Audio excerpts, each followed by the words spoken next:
We call this a remote.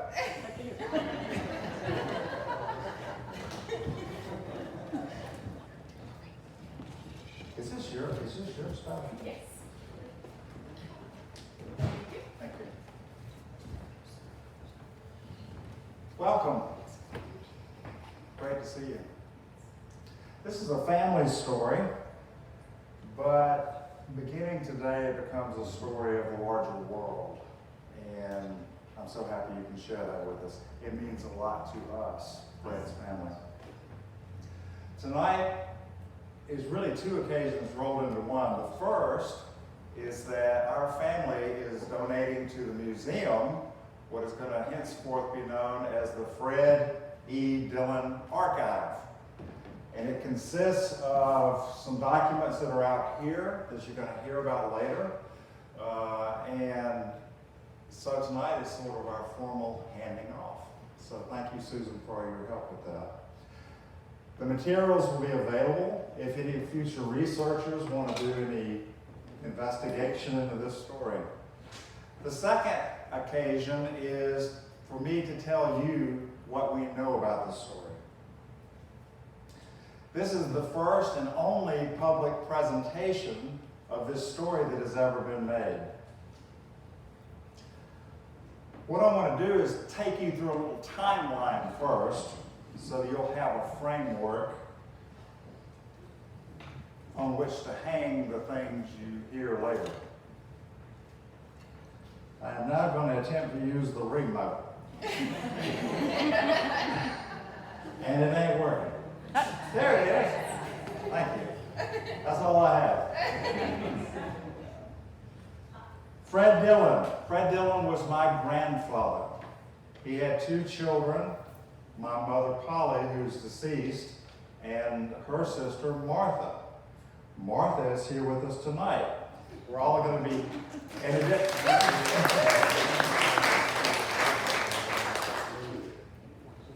she was a little skeptical about getting here, and I said, if you don't come, we're sending an ambulance. So I'm glad you're here.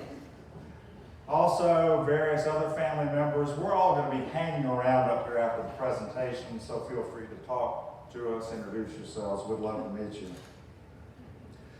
So here's the little summary, timeline, so you won't be lost. A general chronology of this story, and then we're going to go back and unpack it a little bit. I don't know if you can read that, but it says, enter before 1951.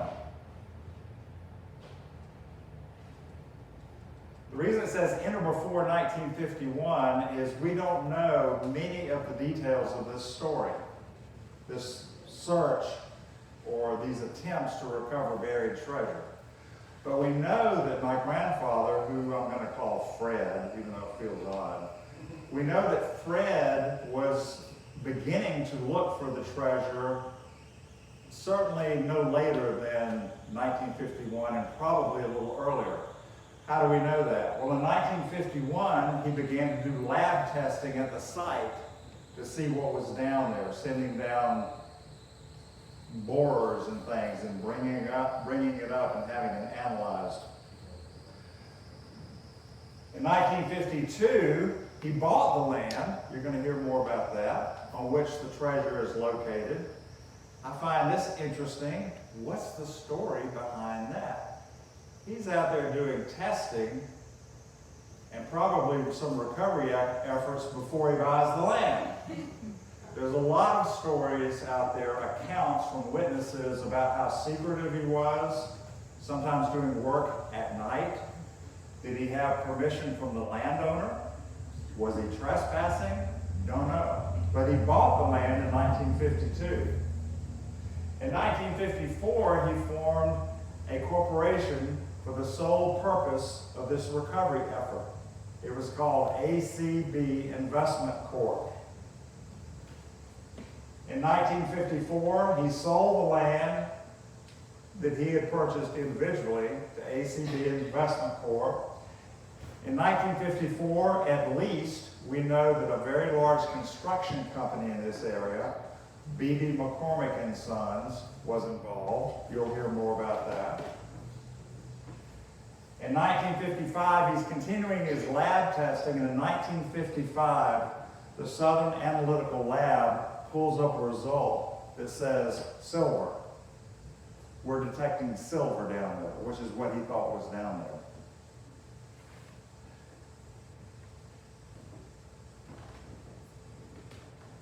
In 1958, the USA decides they're going to expand the Mayport Naval Station.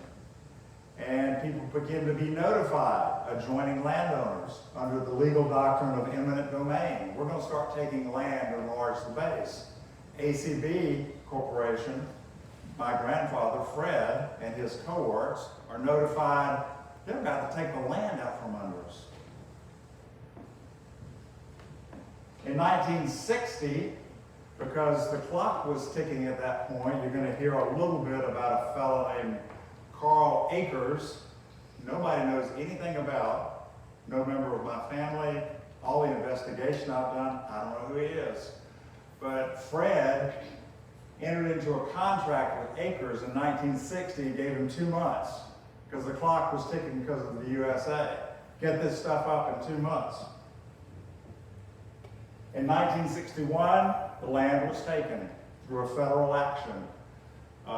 Fred's property and much of the adjoining property was taken to expand the base. ACB, Fred, was evicted from the property, and all treasury recovery efforts ceased. That's hard to say.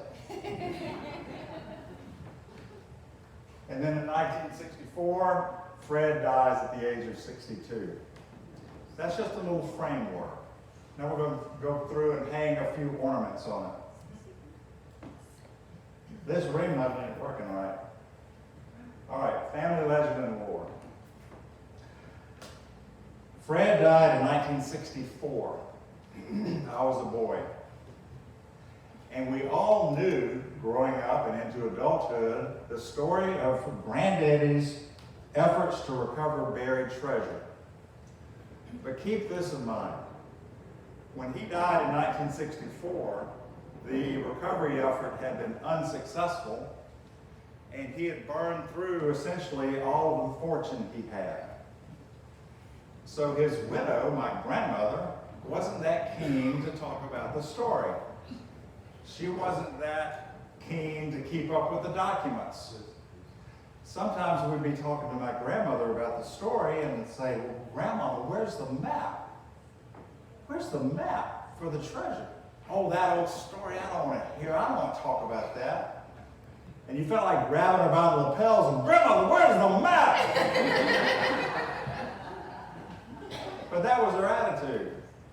And if you think about it, it makes sense. It was unsuccessful. It left her not completely destitute, but most of the money was gone, and her husband was dead. And there was nothing to show for it. So as I say, she wasn't that keen on really getting into the details. We knew some things, we thought we knew, about the recovery effort, that jewel-encrusted chalices had been recovered, that the governor of Florida had been involved. One thing after another. But we didn't know the truth of the story. There's a famous old movie you know of, I'm sure many of you, The Man Who Killed Liberty Valance. Great line from that movie. When legend becomes fact, print the legend. Well, I'd like to stand up here and tell you that all these ornate stories we've heard over the years were true. I'm not here to tell you they're not true, but I'm telling you that after years of investigation, I could not verify a lot of it. So here's a spoiler alert. By the end of the evening, you know now, Granddaddy never recovered the treasure. Here's a spoiler to the spoiler. It's still there.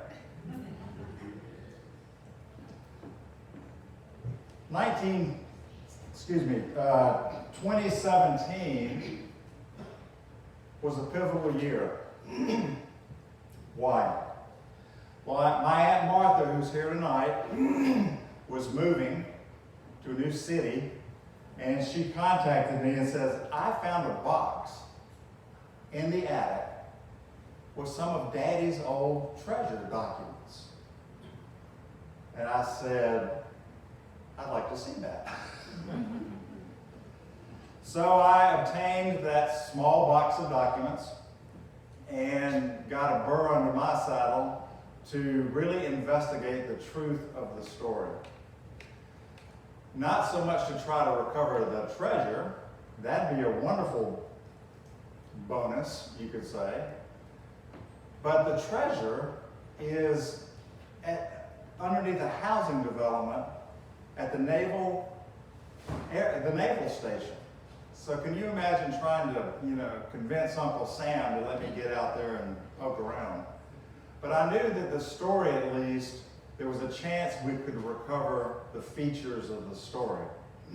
So I undertook years of investigation, included searching places in the National Archive, making Freedom of Information requests, interviewing witnesses, you name it. That all occurred in 2017. Now, how did Aunt Martha happen to have this box of treasure documents sitting in her attic? Well, remember my grandmother. Oh, that old story. When Granddaddy died in 1964, Aunt Martha and her husband Fred were in Jacksonville, where they lived, Granddaddy and Grandmother. And Grandmother was going to move out and move in with Aunt Martha. So they were breaking up the house. And my Uncle Fred came in one day with a box and said to his wife, my aunt, this was sitting at the curb. I don't think that should be thrown away. And it was the treasure documents. So that's all we have. You're going to hear about all kind of other documents and anecdotes. They're gone. At least they were until 2017. So based on these few documents, I got to work sometime back around 2017. Okay, now let's flesh out the story a little bit. The first thing we're going to do is talk about Fred a little bit and the beginnings of his efforts to recover this treasure. Fred lived in Jacksonville, and up until around the mid-1940s, he had a peanut butter factory in Jacksonville that also manufactured in his later days mayonnaise.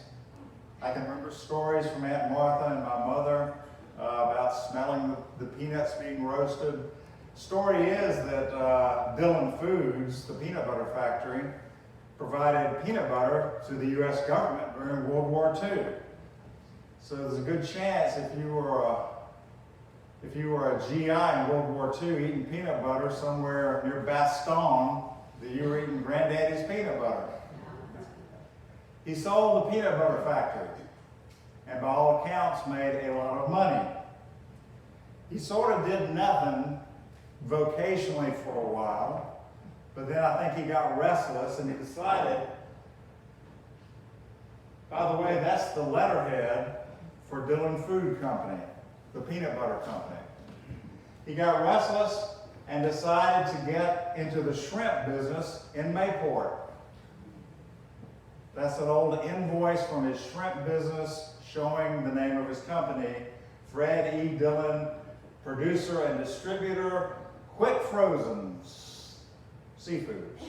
Back when seafoods was 2 words.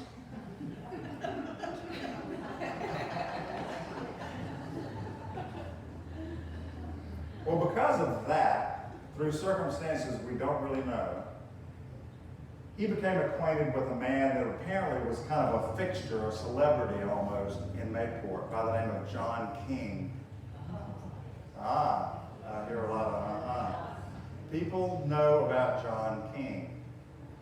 John King approached Granddaddy, apparently, and said, Fred, I got a document I want you to look at. It describes where Spanish treasure is buried nearby here in Mayport. I don't know much about Mr. King. When I really began on my investigation, he was long deceased, and he was a bachelor all his life, died without children. I interviewed some of his family members, but nobody really knows what became of his possessions. Nobody has anything that I could look through. John King, this is an aside, but when I first started looking into this in 2017, and John King's name was mentioned, some of the first things I heard from people is, oh, his house was haunted. Y'all know that? I see a lot of heads on that. Oh, yeah. And then I started looking into that. I'll come back to the story.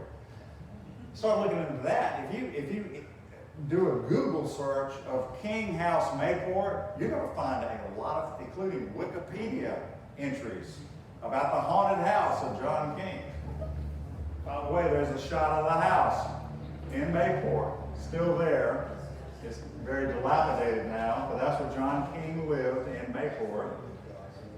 Even my cousin Rip today was telling me about stopping by, and for $5, Mr. King lets you go look in the haunted room, you know. John King apparently had a document. Fred, I got a document describing where this treasure is located. I say document because it's not a map. This is all we have. I'm going to go to the next page. As you can see, there's kind of 3 columns of writing. And the next page is that center column, and then the third one. So, this is all that we have that was in that little box and at Martha's attic, purporting to describe where the treasure was buried. Lots of questions about it. Why is it written in English? Because you'll see, and by the way, the documents I'm going to show you in the slideshow are available for you to look at afterward on this table. So you can look at them, and if you can figure it out, let my cousin Melanie know, okay?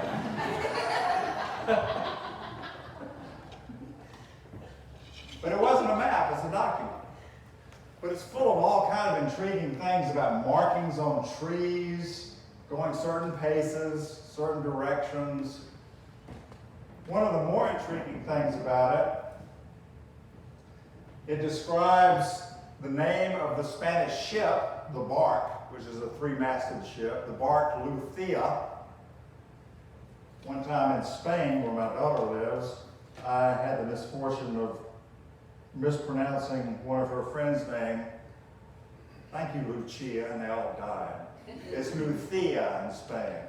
It's a TH sound.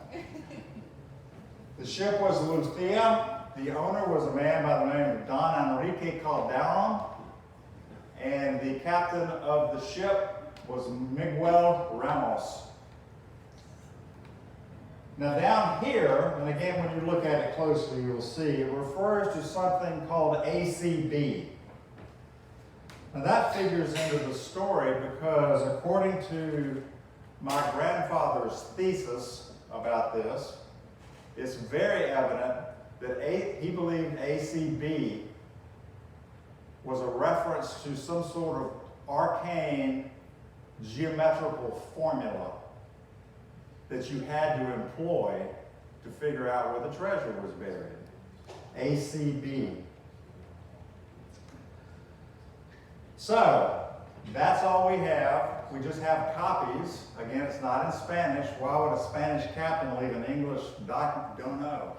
Did John King have a Spanish document and this is a translation of it? We don't know.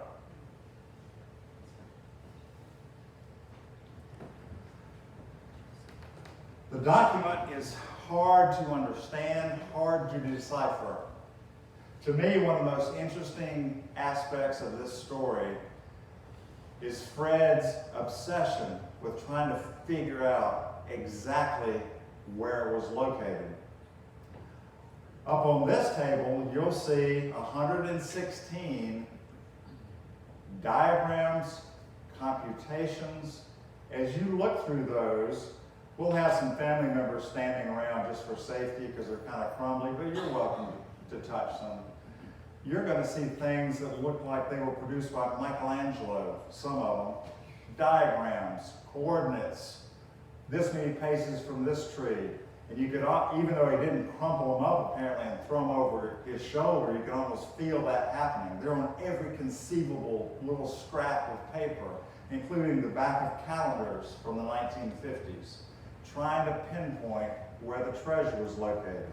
And the document you saw a minute ago even says that there was more than one trove, more than one place that Captain Ramos buried this treasure. So I think the diagrams are fascinating. By several witnesses, we were told of a couple of things that I think you'll find of interest. One is that Granddaddy, according to several people, went and sought out at least one university professor to help him crack this geometrical enigma.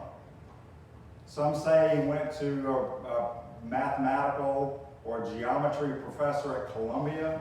Others said Ohio, but several people said, yeah, Fred traveled to help get some help figuring this out. Another is that unquestionably, although we don't have any documentary verification, he paid for a woman to go to Spain and check through Spanish maritime archives, and that she discovered that Don Enrique Calderon of Barcelona was a real person in history. Miguel Ramos was a ship captain, according to the Spanish archives, and that the Luthia was a real ship. All these things were pointing to the authenticity of this in Fred's mind. Here's just one of the diagrams. You'll see dozens of them up here. Many of them reference, go from the mark on this tree to another tree, use these coordinates, go over these paces. He was trying to crack exactly where it was, and he decided ultimately that he had, because great recovery efforts ensued. This is a memo we have in the original documents. This is on the back of one of his seafood invoices. And it, again, yeah, what's at hand? I'll write on anything. We don't know who prepared this. It was in his belongings. And it describes what the ACB formula is all about. It's complicated. I don't profess to understand it, but he thought it was pivotal to figuring out where precisely the treasure was located. Okay, so remember from the first chronology, he bought the parcel of property in 1952. In 1954, ACB, now you know why he called his corporation that, the ACB Corporation was formed, and he sold the real property to the ACB Corporation. What was it? Where was it? These plats are up here, okay? So take your time afterwards and look over them, but I'll point out a couple of things.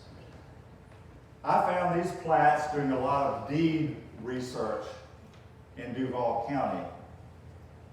I found deeds, I found plats, and then afterward, I tried to piece together where his property was. Because it's not like going to the XYZ subdivision and Joe Blow bought lot 4, okay? His deeds are described, Fred's deeds from the 50s are described by meets and bounds. If you don't know what that means, it's surveyor talk. Start from this point, go this distance, etc. There was nothing drawn. There was no plat from the 1950s for his parcel.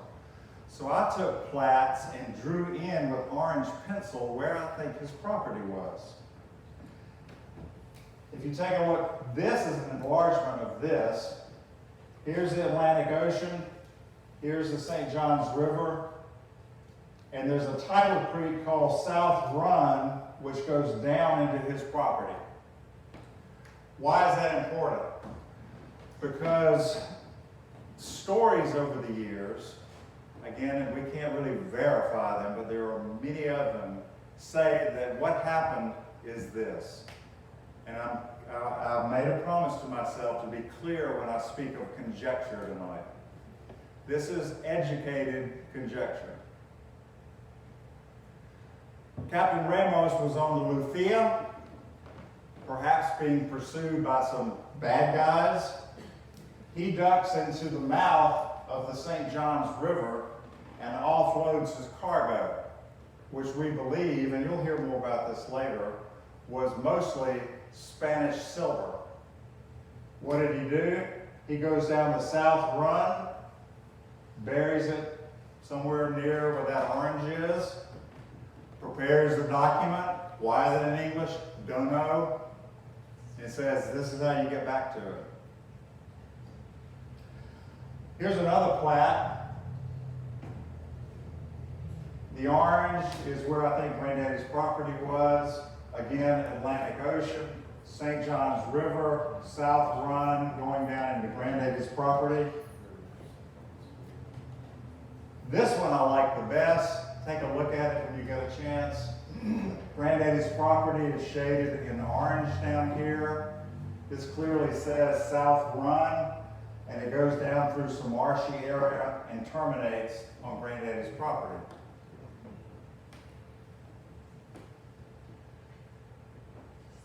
This is a plat showing what the Navy was going to do with the property that they took, including Fred's property. They were going to build what's called the Cape Hart Housing Project. Now, the naval base was really just built or originated, I think, in the mid-40s, maybe. So this was about 15 years after that. We need to expand. We need to put in single-family dwelling housing. We're going to call it the Cape Hart Housing Project. Here's the South Run coming into this, and it says Future Lake. They created a lake. And I think, for heaven's sakes, they created a lake on top of Granddaddy's site. It's probably underwater now.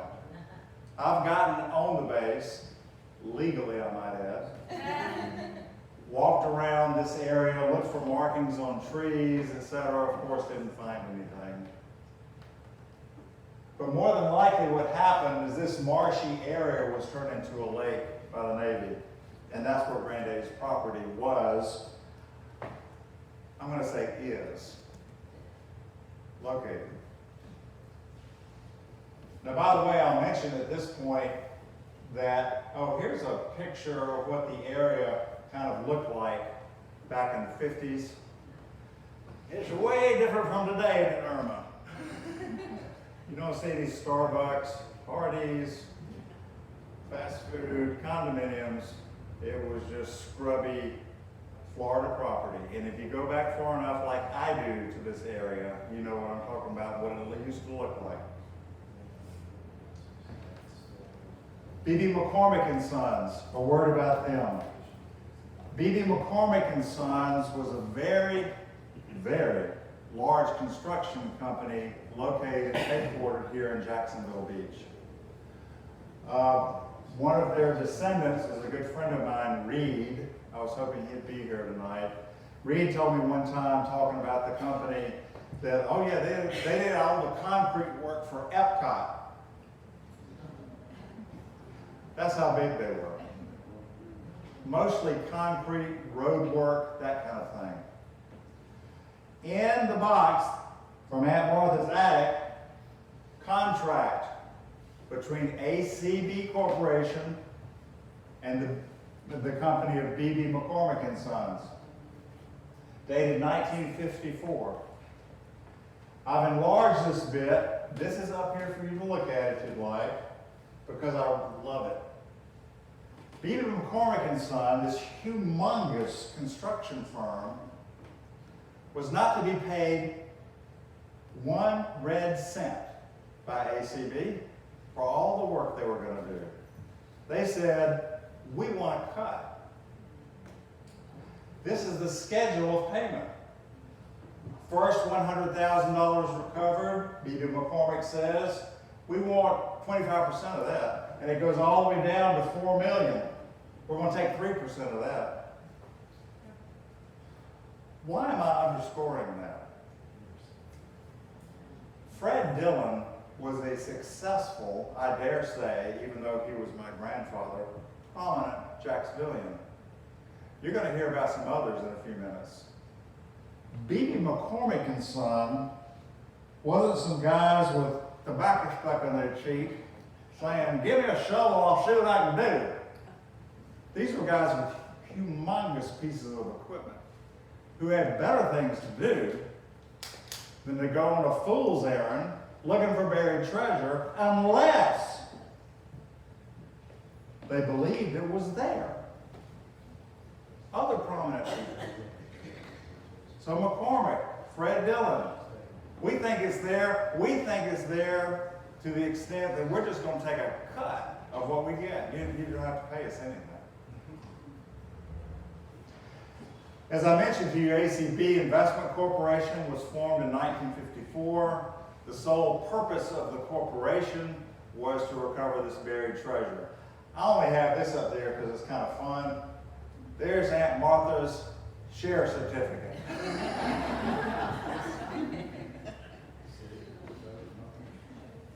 I bet you she'll let you have it cheap tonight. There were a lot of shareholders in the company. That's the only share certificate we still have. I mentioned to you that Southern Analytical Labs had been involved since 1951, before Granddaddy even bought the property. They're doing borings, testings. We have copies of all that. One in particular, is my understanding, sent Fred over the moon. This one, from 1955. Southern Analytical Laboratory. They discovered the presence of silver. Now, word is that silver in this part of the world is not naturally occurring in this amount. We believe that when Granddaddy, we've heard stories about how at certain points Fred just got elated over lab reports. This was probably it. The boring goes down, comes back up. There's silver down there, Fred. Where it shouldn't be in the state of Florida.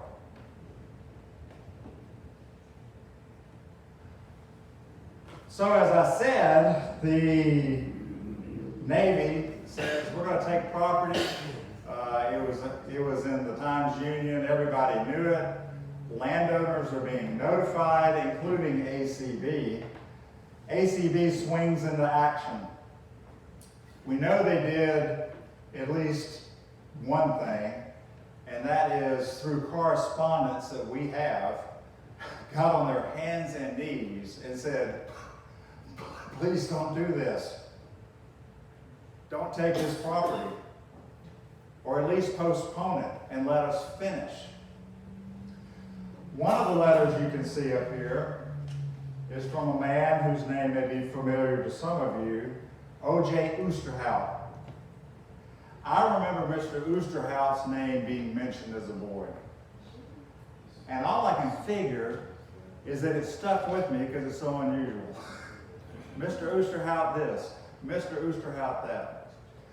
O.J. Oosterhout was a CPA in Jacksonville.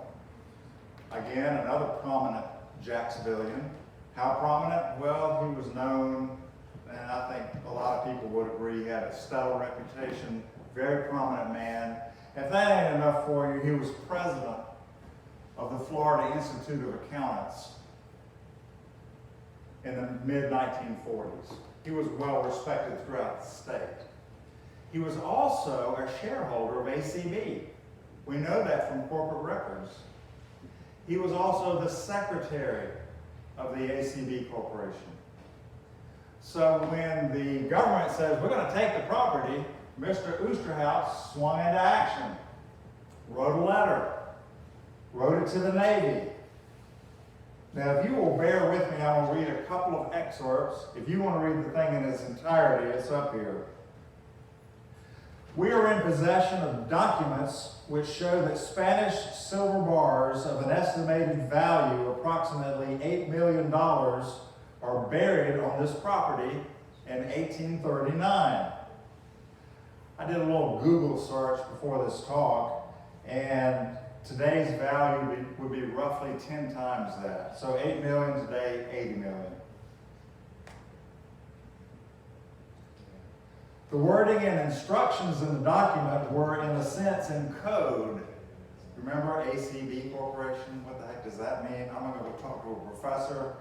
We're in code and involved mathematical formulas no longer in use, so it took Mr. Fred E. Dillon, president of our company, several years of research, study, and consultations with experts to decipher the meaning of the instructions. When you look at these diagrams, you'll see the sweat, I dare say blood, he poured into it.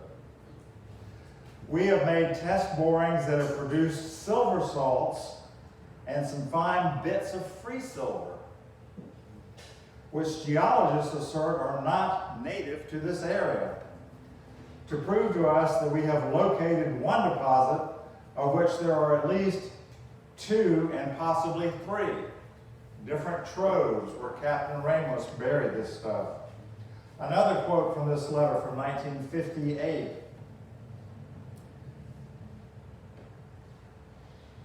Inasmuch as there are numerous trees on the property with cut marks which tie in with the instructions, it might be of value for you. This is the commander of the Navy that Oosterhout is writing to.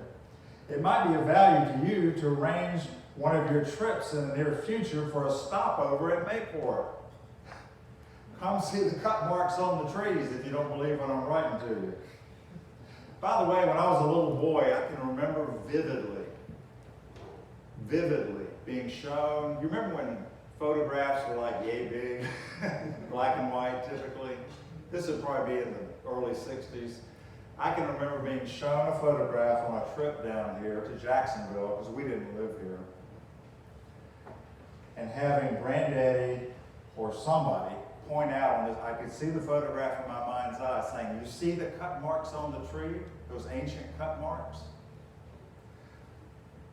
So Oosterhout's telling this commander, come down and see the cut marks on the trees. Let Mr. Dillon take you to the property and let you see these marks, all evidently very old, so that you would have visual knowledge of the fact that they exist. Well, the Navy, efficient as it is, writes back immediately and says, or something along those lines, which causes Mr. Oosterhout to write back immediately. You can see the letters up here.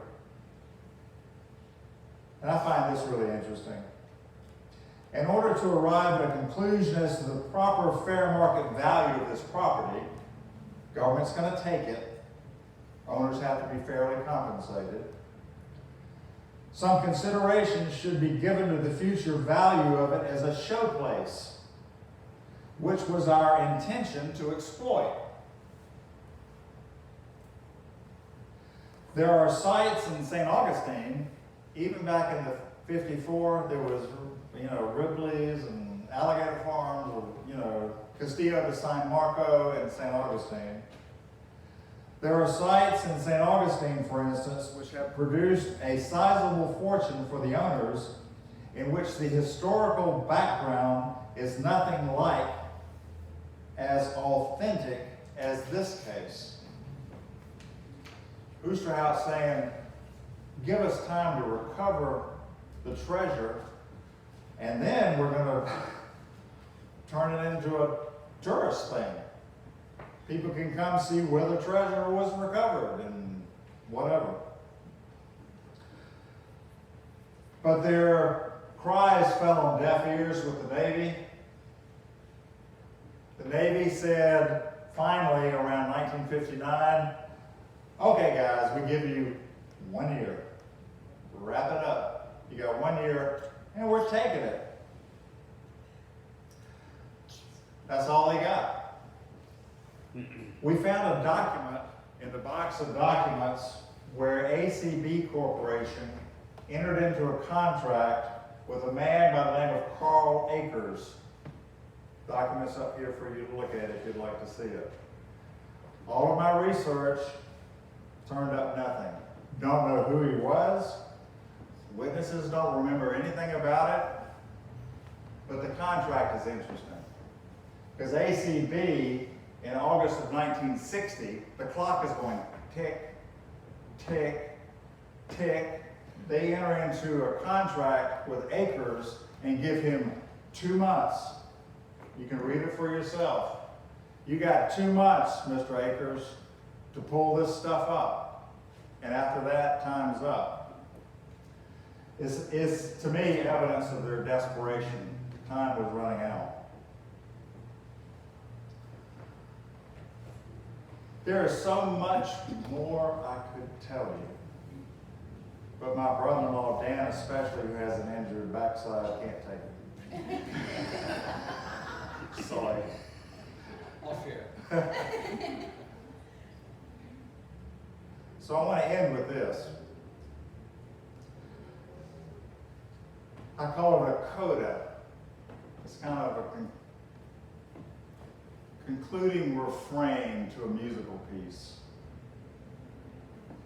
And I think it's significant. So around 1995, completely unrelated to any treasure investigation that I undertook, my friend Reed McCormick invited me to come home with him to see his parents for the weekend, and I accepted. So we went to their home in Ponte Vedra and spent the weekend with them. This would be 22 years, let's say, before 2017, when the box was discovered. I'm just off having a good time with my friend at his family home. Reed says, let's go over to the old B.B. McCormick construction yard. And I say, sure. So he drives us over there, and as we're pulling into what is kind of essentially now a ghost town, because B.B. McCormick, the big construction company, has ceased to operate. But they still have the land and old buildings and stuff. As we're pulling in, this man walks across the front of the car, and he says, that's Uncle Vic. And I said, who's Uncle Vic? He said, well, he's not really my uncle, but he's been with the company so long, I call him Uncle Vic. And his name was Vic Lenoble. So we parked the car and got out.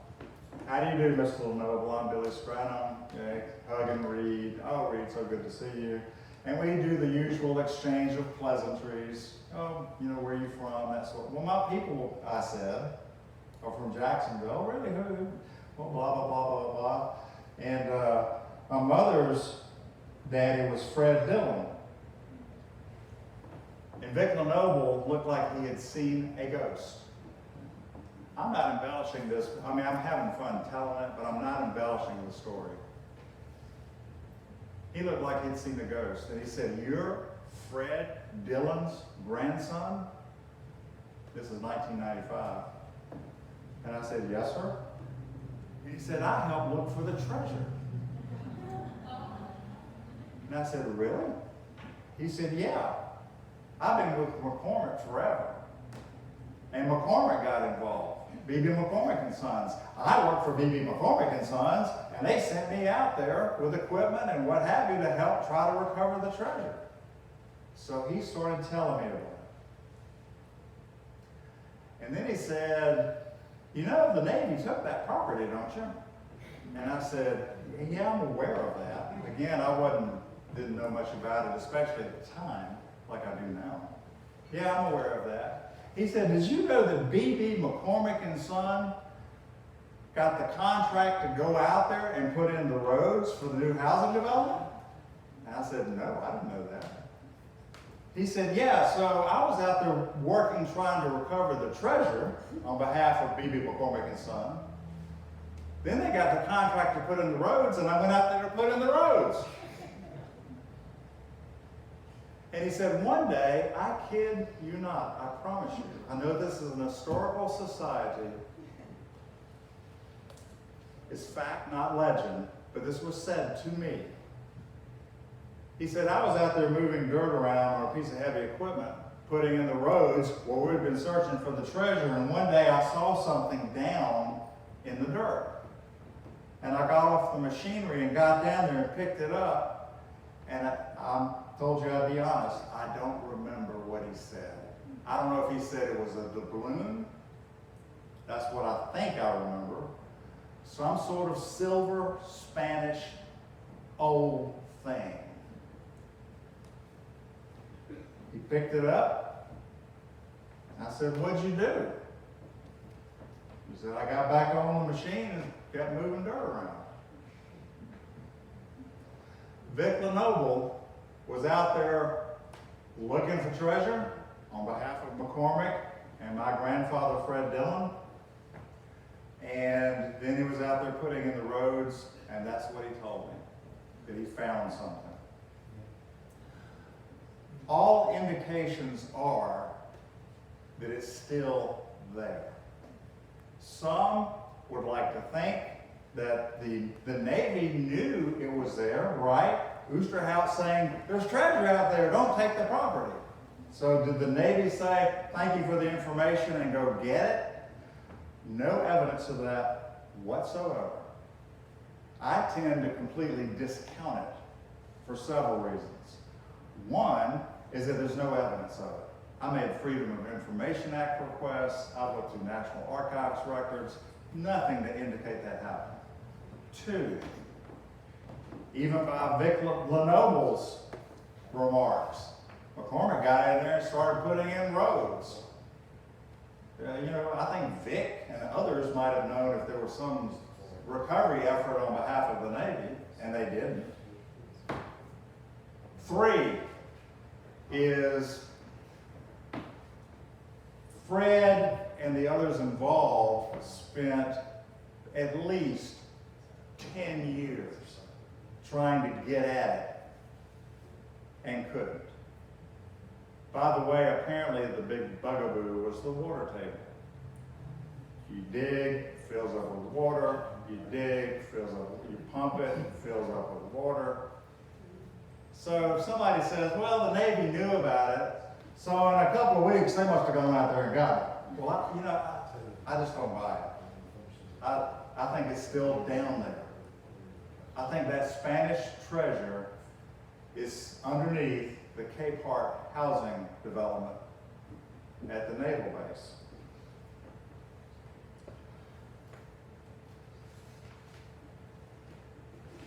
So, I wish I had more to tell you.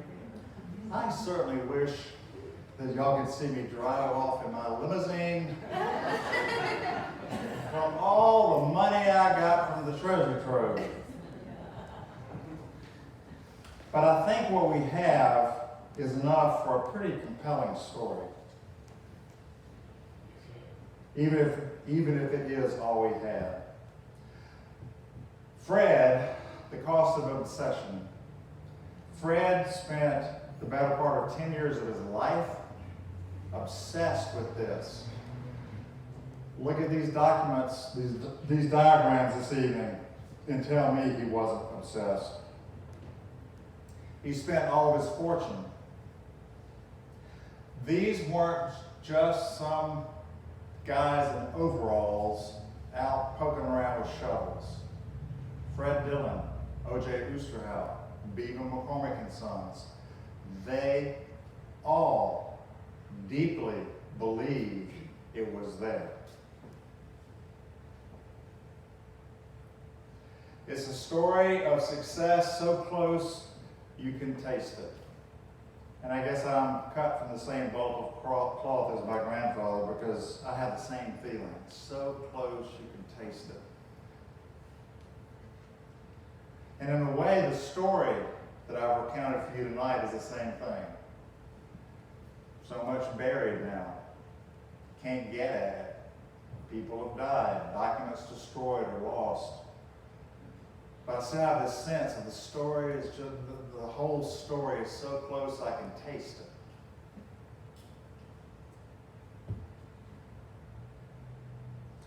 When Abraham Lincoln died, the Secretary of War, Edwin Stanton, was by his bed. And Edwin Stanton said when Mr. Lincoln breathed his last, now he belongs to the ages. The feeling I have about my grandfather's search is the same tonight, in a way. As I said, this is the first public presentation. You're the first to ever hear about it. It's always just been family lore. But especially for you, Aunt Martha, I feel like Granddaddy's story now belongs to the ages. And if anybody's interested, they can come to the Beaches Museum, do further research, and if you find anything, give us a jingle, will you? Thank you all so much for coming.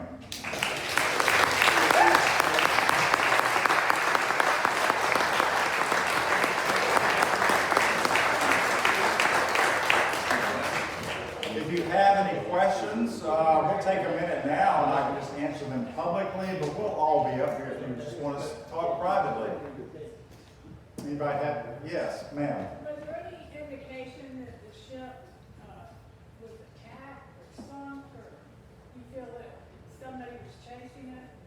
That's why they did the treasure? Yes, ma'am. The question is, was Captain Ramos's ship being attacked? Was it damaged, etc.?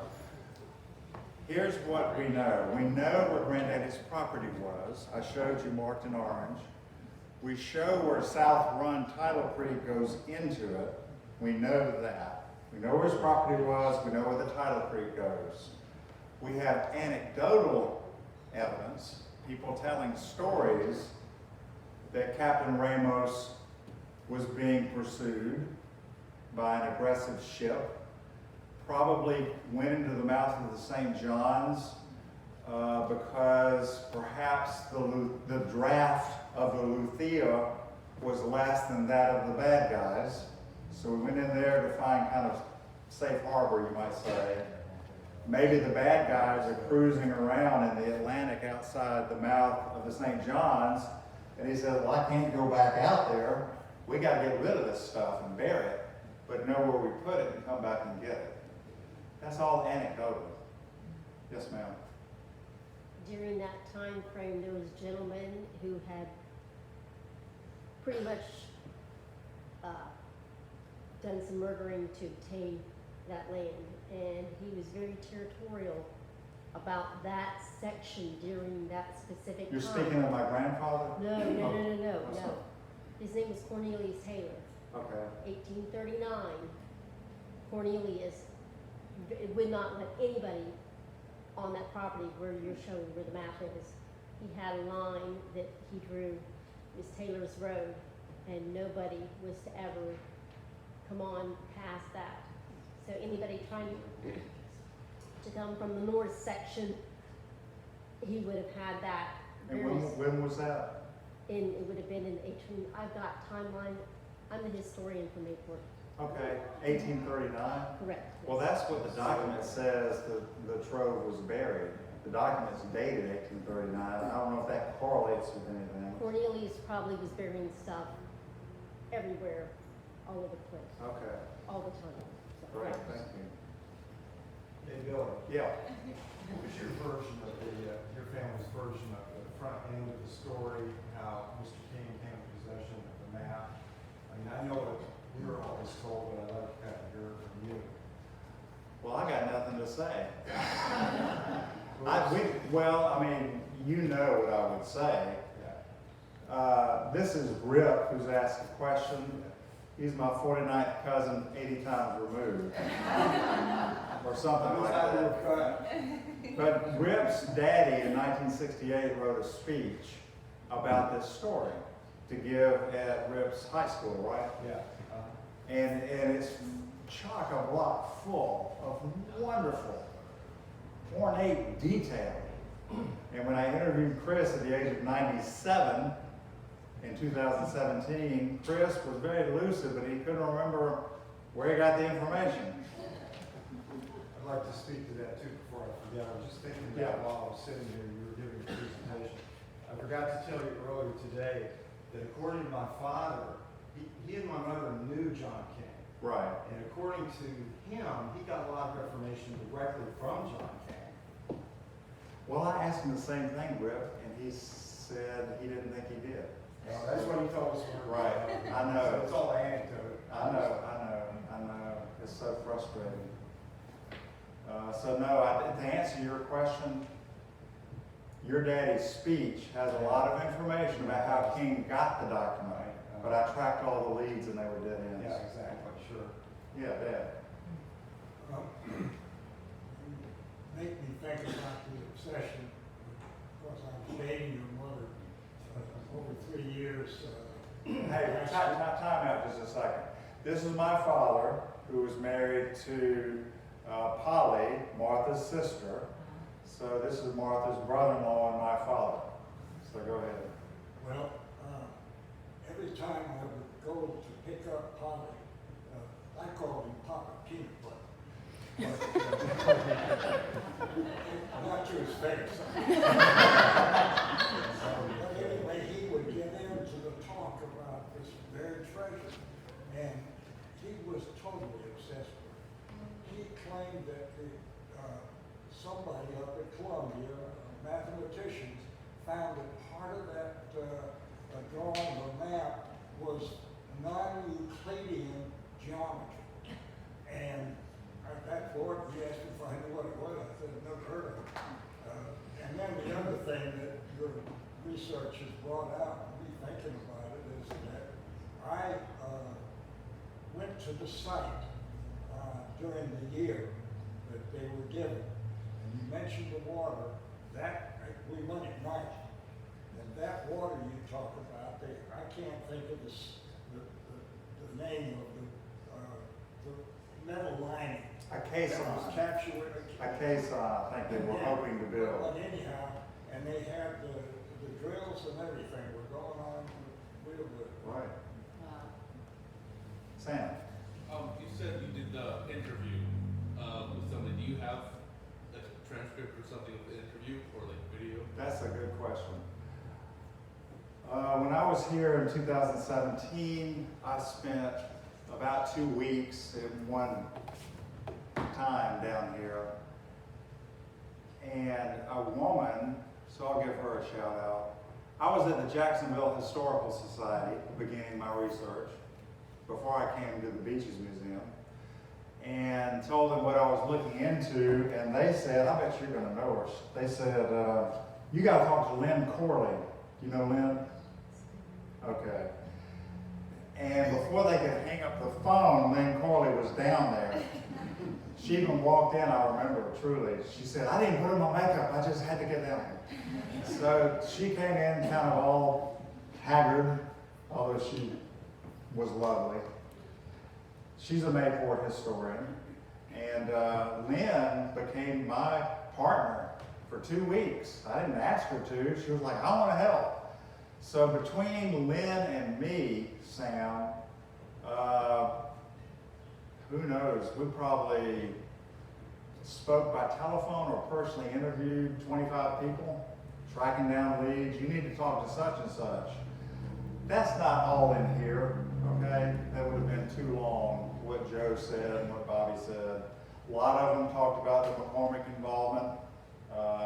Some of them had other things to say. But no, there's no transcripts, just my notes. Yeah, yes ma'am. Lynn may have made some transcripts that you don't know about. Oh, okay. She was very good at that stuff. She's very good at that. She said Lynn Corley may have made some transcripts that I didn't know about. Maybe I was being secretly recorded. Yes ma'am, way in the back. Two questions. When you researched the Spanish archives to verify the name of the ship at all, did that have any dates for that ship? We're talking 700, 1600? We're going to take a technical timeout. And I'm going to ask my daughter Maggie to walk halfway back back there and shout at her deaf father what the question is.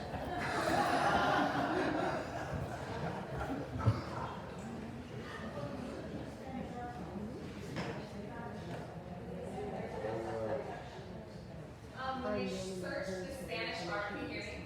Yeah. When they searched the Spanish archives, did they have any dates for when the ship was active? Yes. Don't know the answer to that. All we really know about searching the Spanish archive is that several people were adamant, yes, Fred sent a woman to Spain and she discovered that the ship, the owner, and the captain were all real historical personages. They really existed. We don't know her name. We have no notes from her efforts, nothing. I might add that my other daughter here, Katie, lives in Spain.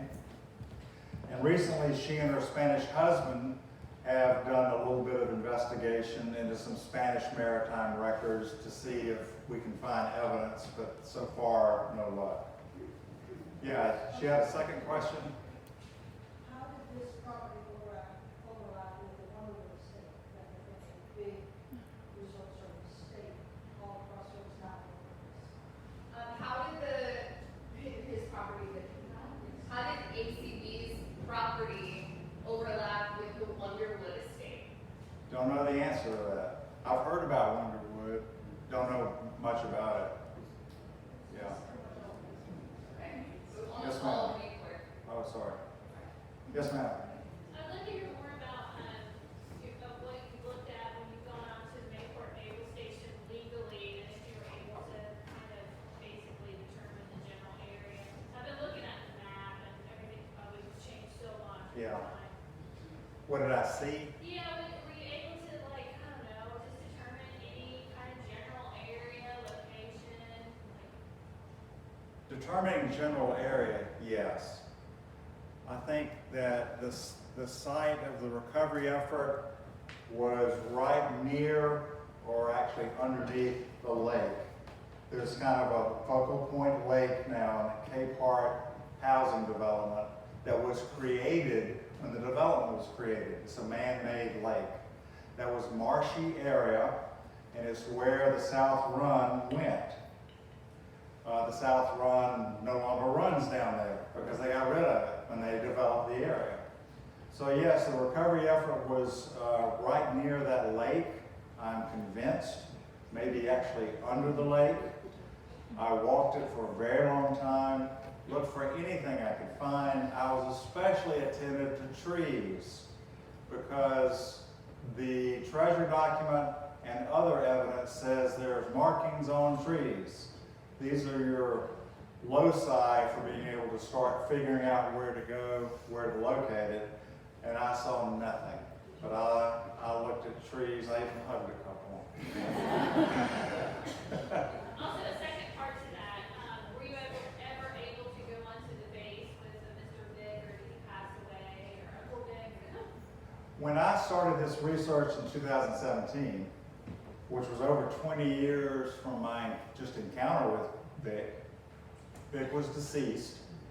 I tried to get in touch with family members for different reasons. One would be, did your husband, did your father, did your uncle have a little treasure chest of his keepsakes?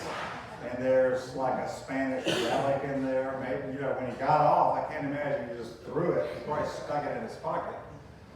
But he was deceased, his widow was deceased. He's got a son that the director of the museum, Chris Hoffman, is acquainted with. And Chris has recently been in touch with Vic's, is it his son? Mm-hmm. Okay, with his son. And he doesn't, other than anecdotes, he doesn't seem to really know or have anything. Yeah. All right. Thank y'all. Yes. One question, Sean. So with the core samples, what was the depth with regards to when they found indications of silver? Was there any documentation on the depth? I don't know the answer to that. We have the one I showed you, which is on display. I also have up here in another folder 4 or 5 other ones. I don't think they show a depth though. They just show what they found. So, Didn't one of those show garnet as well, Billy? I don't know. I thought I remembered seeing garnet in one of them. Okay. But I don't remember seeing depth either. Yeah, I don't think the depth is shown.